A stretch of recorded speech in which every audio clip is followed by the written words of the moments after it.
Oi, gente, estamos aqui reunidos para um papo de família. Um pai, 3 mães, 2 filhas, não é isso, Kitty? Tudo bem? Pra gente falar de relações familiares, de amor, de aceitação, de respeito.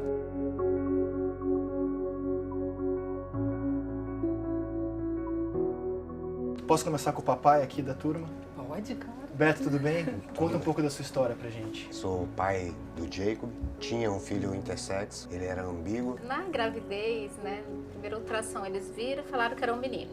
Depois passou alguns meses, né, por algumas questões teve que fazer uma ressonância fetal. Os médicos vieram conversar com a gente, explicando que tinha uma ambiguidade genital, então que não sabia se era um menino ou uma menina, ou que se tratava mesmo de um bebê com uma sexualidade ambígua. Então, ele nasceu, aí foi constatado mesmo que ele não era nem, que a gente chama sexo biológico, nem macho, nem fêmea. Ele estava entre os sexos, né, que é o que a gente chama de intersexo. Porque as pessoas antigamente nos achavam que o intersexo é o hermafrodita, né, mas não é bem isso, né, é qualquer variação sexual biológica que a gente Olha tem que entre o importante, sexo isso é uma masculino novidade e pra feminino. mim, é um assunto que eu desconhecia, por exemplo. A gente desconhecia também Mas até também. ter o Jacob. Como é que vocês lidaram com isso durante a gestação? Recebeu a notícia, qual foi o primeiro impacto? Qual foi a primeira reação de vocês? Eu acho assim, a gente não se preocupou nem um pouco com isso, assim. A gente levou numa boa. Acho que não foi nenhum problema pra nós, assim. Isso até chamou a atenção na época dos médicos, a gente não se importar, porque ele era cardiopata também, ele já faleceu faz um ano.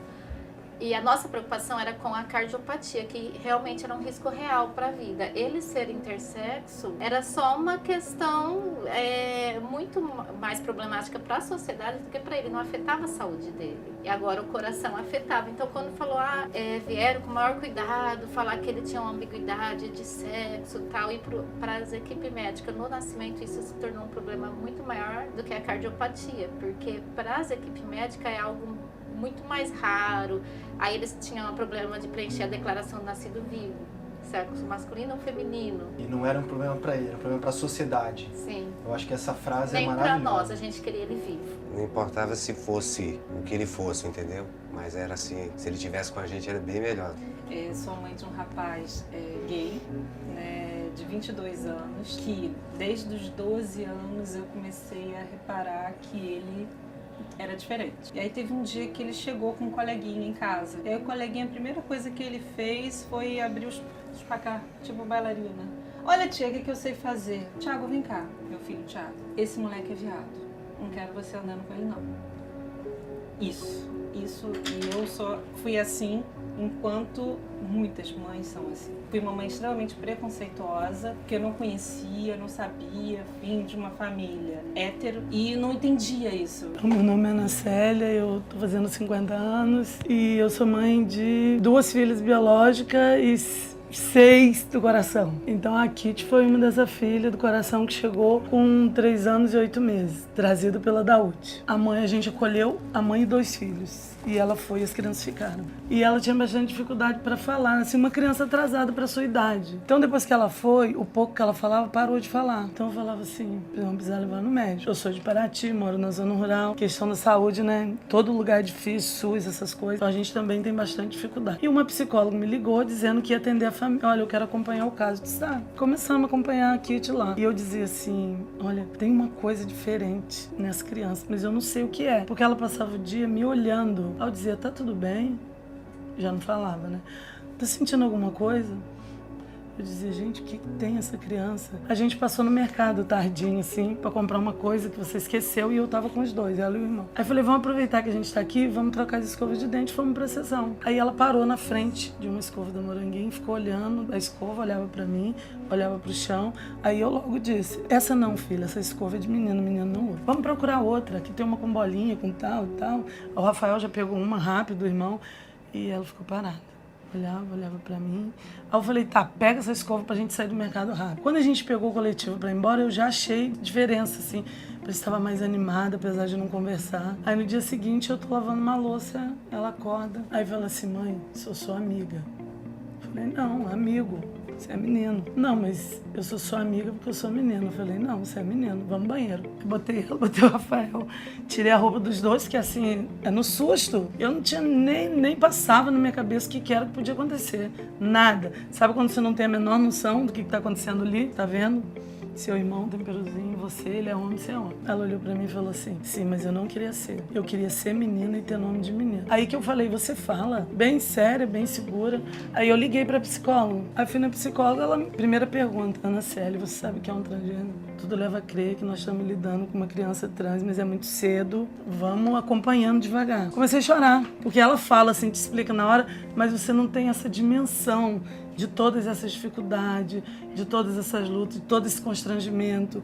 Ainda ia ter o marido em casa, que quando chegou de noite, eu falei, olha, a criança disse que é menina. Ela é doente e você tá maluca de aceitar, hein? Assim, eu me vejo como uma representante de grande maioria dos pais e mães que são assim, que estão dentro do armário. Quando entrei pro Mães, eu comecei a contar algumas coisas assim, como eu tô contando aqui, e eu não me via homofóbica, eu não me via LGBTfóbica, eu não me via assim, porque eu achava, não, eu conheço, eu trato bem, eu não bato, eu não falo, eu não xingo, né? Então eu não sou nada fóbica nesse sentido.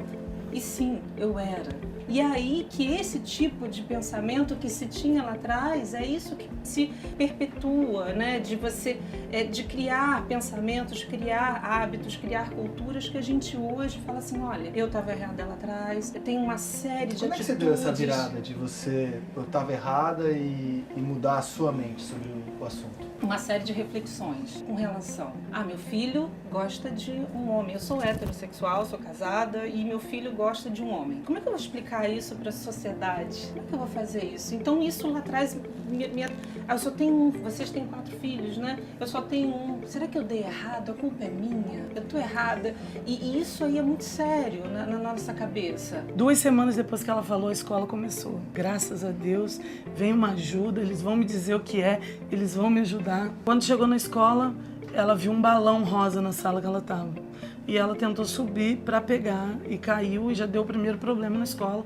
Mandaram me chamar. Aí eu já tentei, achei que podia, já tentei explicar. Ela falou assim, aqui na escola não tem isso. Aqui em Paraty isso não existe. Eu também tinha muito medo ainda, porque eu também não sabia direito, eu não conhecia, eu nem sequer sabia que ela tinha direitos. Então eu também estava meio cega. Aí eu disse assim para ela, olha, não existe ou você não quer que exista, porque pode ter outras mães passando pela mesma coisa que eu, mas ela não quer falar, o que também é um direito dela. Eu não, eu já tô te contando que isso está acontecendo. Aí tinha o dia do brinquedo, esse dia era o mais difícil. Ela queria já levar a boneca. Aí a professora me chamava, olha, sabe o que está acontecendo? É que ele começa a chorar, porque as crianças querem saber por que ele brinca de boneca. Eu falava pra ela, brinquedo não tem sexo. Aí eu fui perguntei à professora, você sabe o que é um trans? Eu não sei. Ela falava assim pra mim. Eu dizia, por que você não procura na internet? Eu também tô aprendendo. Que eu queria, assim, uma ajuda e eu precisava tentar, né? Aí quando eu era diretora, ela falava assim, você tem que entender, eu não posso fazer nada sem falar com a secretaria. Então fala com a secretaria. Mas ela é muito pequena. Aí às vezes tinha uma conversa assim, na escola que eu trabalhei, tinha uma menina que se vestia de menino. E ela foi abusada. Será que essa criança não foi abusada? Se ela foi, tem uma psicóloga que acompanha, ela vai saber. Para completar, um dia eu cheguei à psicóloga e falou assim, olha, vocês não precisam vir mais, ela tá de alta. A escola continuava os mesmos problemas e eu também sofria com isso, porque uma hora também eu pensava assim, será que eu tô certa? Será que eu não tô fazendo errado? Em vez de eu ajudar, será que eu não tô prejudicando a criança? Porque eu não entendia nada de nada ainda. Aí nesse meio tempo eu soube que tinha uma trans em Paraty que trabalhava num banco. Falei, eu vou ter que correr atrás dessa mulher. Porque, né, ela teve essa coragem de enfrentar a cidade, eu vou ter que arrumar coragem com ela. Aí eu falei assim pra minha sobrinha, vai lá no Facebook, acha essa mulher. Aí eu falei, vou mandar uma foto minha com a Kitty. Eu vou ter que tentar. Aí eu falei, olha, essa é minha filha, sou eu. Nossa, mas ela já fez a transição. Eu falei, já, pelo amor de Deus, você não conhece uma mãe que pode me ajudar, eu tô desesperada, tô sofrendo na escola. Aí ela falou, vou te colocar num grupo de mães. Aí, minha filha, sabe quando você tá andando no escuro e acende a luz lá no fim do túnel? Eu falei, ai meu Deus, nem tudo tá perdido, tô salvo de alguma maneira. Porque eles começaram já a me ajudar, me dizer que existia a lei, que olha, ela tem esse direito. Os direitos, a gente fica mais na questão dos direitos. O que você pode fazer para ajudar o seu filho? Sabe o que eu achei bonito de ouvir o depoimento de vocês? É que vocês tiveram que estar diante de um fato novo até para conhecer vocês mesmos, né? Sim. Até para conhecer vocês mesmos. Eu acho que foi necessário e até necessário se tiver algum pai, outra mãe que ainda não se aceitou. se aceitou, não saiu do armário para amar seu filho, né? Isso é bem necessário. O que me importa quem meu filho ama? O que te importa quem meu filho ama? O que te importa quem ele ama? Não vai mudar a vida de ninguém. Essa é a grande questão. E quando isso cai... sabe quando você liga o disjuntor? Aí eu comecei, poxa, isso não tem nada a ver. Ele tá feliz. Eu acabei de mostrar uma foto dele viajando, ele tá feliz, ele tá realizado, a melhor viagem da vida dele. É isso que importa para os pais, é a felicidade dele. Então, durante todo o processo, dos 12 anos aos 18 anos, para mim foi um processo de aceitação com relação à sociedade, né? Como é que a sociedade vai me ver enquanto mãe? Será que eu falhei? Será que foi minha educação? Será que tem alguma coisa que eu fiz?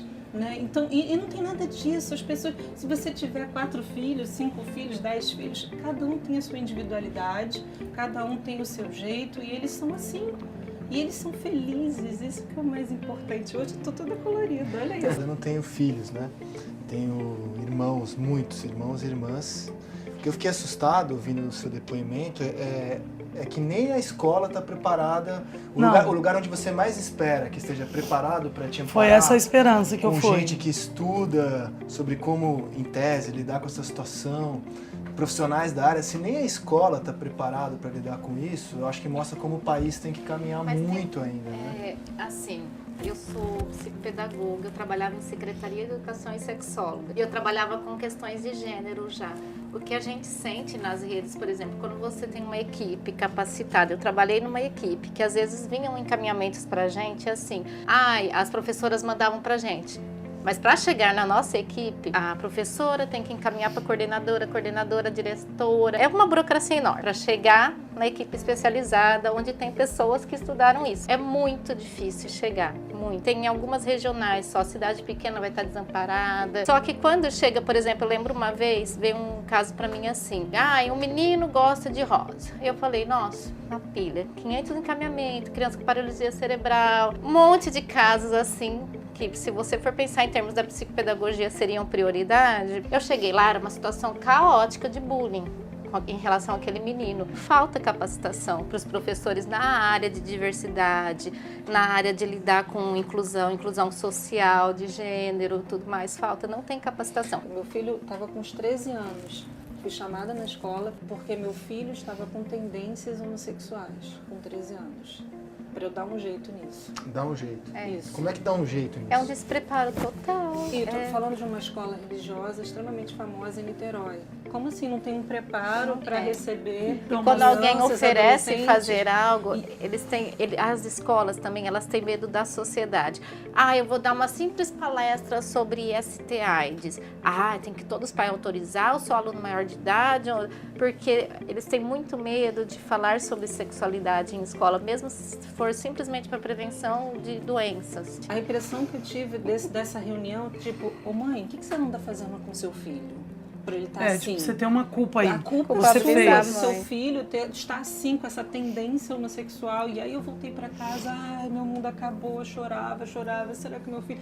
Nós, pais, não somos preparados para isso, né? Para saber lidar com essa diversidade. Qual o problema brincar com boneca? Gente, tá tendo uma Copa América, enquanto a gente está conversando, o Brasil está sediando uma Copa América. Depois de muito tempo, a FIFA decidiu que homofobia no estádio, você tem que punir a torcida que faz cantos homofóbicos. O Brasil já foi punido. Uma punição financeira, pouca. Embora tenha sido feito um pedido para que as torcidas parem de fazer isso, porque você pune a seleção, a torcida brasileira, a cada tiro de meta do goleiro adversário, chama o goleiro adversário de bicha como se isso fosse uma ofensa. E a gente acabou, na semana passada, a homofobia foi considerada crime no Brasil. Numa decisão do Supremo, a homofobia foi considerada crime. Queria que vocês falassem, para quem entende que no Brasil não há homofobia, que isso é mimimi, que isso não é pauta, eu queria que vocês dessem um depoimento. Para quem fala isso, não, mas não tem homofobia, é uma bobagem discutir isso. Eu queria que vocês falassem, dessem um recado para quem pensa assim. Eu falo pra minha mãe que hoje falta muito amor nas pessoas. Eu acho que o maior exemplo, quando um bebê nasce intersexo com uma genitália ambígua, eles mesmo desde 2012 tendo uma resolução federal que existe na Declaração de Nascido Vivo, sexo masculino, feminino e ignorado, existe isso no Brasil, quase ninguém sabe. e as maternidades não receberem capacitação e orientação para preencher campo ignorado. A gente tem 1,7% da população de intersexo. Cada 100 nascimentos tem um bebê intersexo. Então, assim, eles não estão tendo direito, eles são invisibilizados quando nascem. Eu não posso pôr que ele não é nem masculino nem feminino. Eles não preenchem corretamente. Então, assim, eu acho que é um exemplo enorme de qualquer... A gente vai falar intersexofobia, não aceita que não seja nem macho nem fêmea. As cirurgias plásticas em bebê intersexo, eles são operados até 1 ano de idade, sem motivo de patologia, apenas por motivo estético. Então é mais fácil fazer uma vagina, vamos fazer uma vagina nele e você educa ele como menina. Foi o que a gente escutou do nosso bebê cardiopata. E o nosso filho ficou 2 meses sem registro. Né? Porque eles preferiram deixar em branco, não entregar a documentação do que por sexo ignorado, né? Que eu acho errado o termo ignorado, tinha que ser intersexo. Mas é o que tem na nossa legislação. Eu fiquei sem licença maternidade, ele não tinha cartão SUS nem convênio, porque ele não tinha nenhuma documentação, ele não existia perante a lei. E isso não foi só com ele, é rotina dos bebês intersexos. Se nascer um bebê hoje, vai acontecer isso. E essas cirurgias são bem complicadas, tem que ficar moldando, uma criança chega a passar por 7... É violência, é uma mutilação. Sim. A gente não permitiu. Então, assim, quando a gente ficou sabendo que não podia ser registrado, a gente começou, assim, procurar vários órgãos, ajuda, nós chamamos ajuda, a gente criou ajuda. Hoje a gente que ajuda os outros pais. E a gente criou grupos, né? Só que a maioria já foi operada, então acontece muitos casos que a gente vê, assim, que tinham a genitália ambígua, aí eles fazem uma amputação, aí chega na adolescência, aí eu me sinto menino. E aí? Que querendo ou não tá forçando, né? Mesmo sem saber o que ele vai querer. O bebê intersexo, contra a vontade daquele ser, ninguém escuta o bebê. Contra a vontade dele, ele é passado por uma transição obrigatória. E a criança trans, a gente tem que... um monte de luta, um monte de coisa, não pode transitar, não pode isso, tem que esperar 18 anos, não pode nem para conseguir. Quando ela já tem a transição, ainda não aceita, né? É uma nem contradição enorme no mesmo... Isso é muito sério. No mesmo país. Porque as pessoas ficam preocupadas, mas e aí, uma criança sabe o que quer? Conheço uma médica aqui da UF de Niterói e ela está lutando para que inclua no currículo de medicina uma matéria para transexuais, travestis, porque isso é muito sério, é questão de saúde pública. É você olhar uma mulher que tem próstata, é você olhar para um homem que menstrua. E aí, como é que faz? Como é que um homem vai entrar dentro de um consultório ginecologista? Quando chega um adulto intersexo, também eles não sabem então, o que isso fazem. É muito mais complexo do que o meu início de fala aqui, com o meu preconceito. E aí, quando você começa a abrir, eu falo, olha, tem questões muito mais sérias. Estou falando de saúde, estou falando do que tem que fazer preventivo, ginecológico, num homem cheio de barba. E aí, como é que faz? Né? Então, essas questões vão além. É você treinar não só na escola, é treinar na saúde pública, aos psicólogos, aos atendentes. A sociedade amparou para estar na escola. O que acontece? Vai para fora da escola, não estuda, muitas vezes não tem uma família dessa que ampara. Quem tem o privilégio de ter mães que compreendem essa situação, que retribuem com amor, bem ou mal está defendido dentro de casa. O que a gente pode fazer para pais e mães que não sabem como lidar com isso? Que recebem uma informação e acatam as orientações nefastas que vocês ouviram da escola ou da primeira reação que vocês têm. O que a gente pode fazer para alcançar mães e pais que ainda não tiveram a percepção e a força que vocês tiveram? O que a gente pode fazer para isso chegar neles? Olha, o grupo do Mães existe, ele é nacional, né? Tem várias entidades, várias ONGs que trabalham com isso, mas assim, o que eu acho que hoje, que é o maior, começou em 2005, é o Grupo Mães pela Diversidade. Então ele trabalha com as redes sociais, Facebook, Instagram, Twitter, né? E a gente monta grupos regionais, né? A gente está num grupo do Rio de Janeiro, ela é de São Paulo, e aí existem grupos de WhatsApp que a gente fica tirando dúvida, porque há muita dúvida. Você viu o meu início de fala, o meu preconceito é a ignorância, de você não conhecer, você não ter uma compreensão maior, né? E não tem nada a ver com o estudo.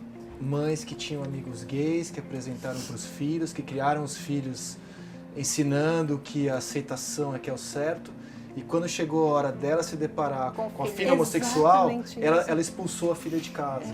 E era uma pessoa super preparada que ensinou os filhos que aquilo era errado, mas quando chegou a vez dela, ela expulsou a filha de casa. É o mais comum que acontece. Então, assim, a estupro corretivo de pais, expulsão. Então, assim, há um tempo atrás, a gente estava falando aqui de oportunidade. Há um tempo atrás, um colega meu estava terminando o doutorado dele, eu sou da área do direito, e ele, Paola, eu sei que você lida com isso e tal, e eu queria abrir, ele vai falar sobre a reforma da Previdência, e eu queria abrir um capítulo, falar sobre a questão das pessoas trans, porque tem uma diferença com relação ao tempo de contribuição, idade e tal, e aí eu queria ver a demanda. Aí eu liguei para uma amiga, que é uma militante muito ativista, a Bruna Benavides, eu queria saber das demandas das travestis, das mulheres trans, com relação a isso, o que você acha e tal. Previdência social, aposentadoria, Paola, elas não têm nada, elas não têm direito, elas não conseguem trabalho, elas vivem à margem da sociedade, Paola. Elas não conseguem se formar porque elas abandonam as escolas, porque as escolas não deixam usar o banheiro, não acusam, fazem bullying. O que fizeram com meu filho não é nada mais do que foi um bullying. E aí eu absorvi aquilo como uma coisa horrorosa e a partir daí eu comecei a criar essa resistência. E talvez seja esse motivo lá de trás, essa é toda a resistência que eu tive. Então, assim, é muito sério, esse trabalho tem que ser... a gente não está querendo impor uma ideologia gaysista, ideologia de gênero, nada disso. Isso é real. Respeito. Só se pede respeito. E, obviamente, se a gente está falando dentro da sociedade, né, começa dentro de casa. Vocês estão pregando amor aqui. O que vocês estão pregando amor. aqui é amor. Beto, você tem uma barbearia, que é um ambiente extremamente masculino, né? Exatamente. Como é que você faz? Você tem a foto do seu filho lá. E esse assunto, ele vira tema com seus clientes? Vira. Sempre eu conto a história dele, né? As pessoas querem saber, né? Falei que tive um filho, que era intersexo. O que é intersexo? Então, meu filho nasceu assim, com ambiguidade, e não tinha próstata, não tinha gônadas. Eu ainda falo, não, ele parecia um anjo. Ele veio que nem um anjo, né? Aí eu falo assim, ainda brinco, olha pra ele lá. Aí ele olha, o meu cliente, não parece um anjo? Aí ele fala, não, parece.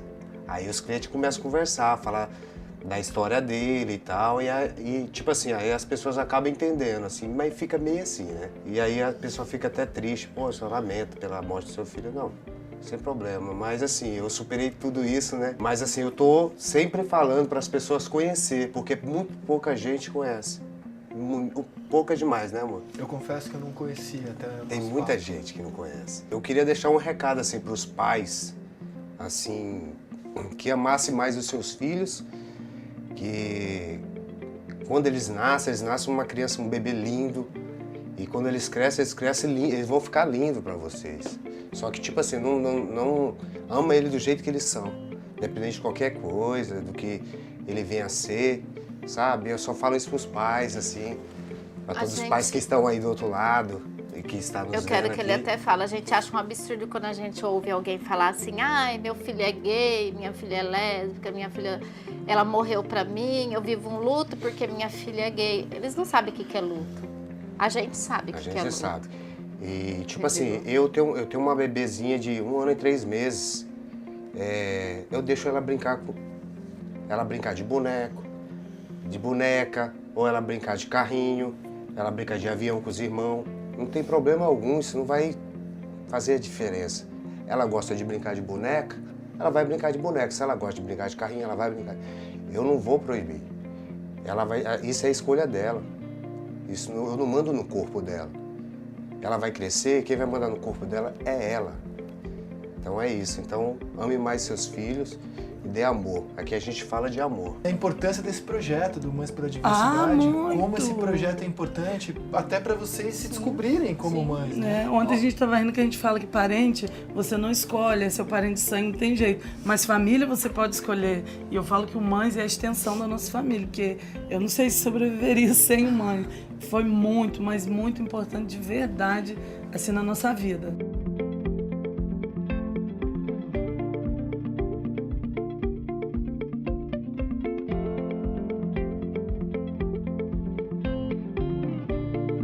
Tire o preconceito do caminho que nós vamos passar com o nosso amor.